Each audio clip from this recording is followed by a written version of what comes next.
Stop being available to the world. সবার জন্য দিল খুলে দিবেন না। যে জিনিসটা মানুষ সহজে পেয়ে যায় না, সেই জিনিসের গুরুত্ব, সেই জিনিসের মূল্যায়ন মানুষ করতে পারে না, সেই মানুষটারও মূল্যায়ন মানুষ করতে পারে না। আপনি ধরুন কেউ আপনাকে ফোন দিল, আপনি চট করে ফোনটা ধরে কথা বললেন, কেউ আপনাকে মেসেজ দিল, ইনস্ট্যান্ট উত্তর দিলেন, কিংবা কেউ কোনো একটা জরুরি কাজে আপনাকে ডাকলো, আপনি চট জলদি চলে গেলেন। হ্যাঁ, যে কোনো সময় যে কেউ আপনাকে ডাকলো, আপনি চলে গেলেন তাকে সাহায্য করতে, তার কথা শুনতে বা তাকে কোম্পানি দিতে। এটা যখন আপনি করবেন, তখন সেই মানুষগুলোর কাছে আপনি খুব সহজলভ্য হয়ে যাবেন, আপনার মূল্যায়ন তারা করবে না।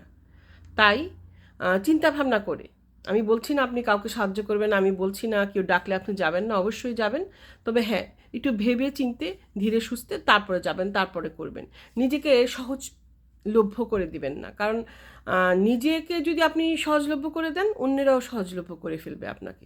ভেবে দেখবেন সবাই। আল্লাহ হাফিজ।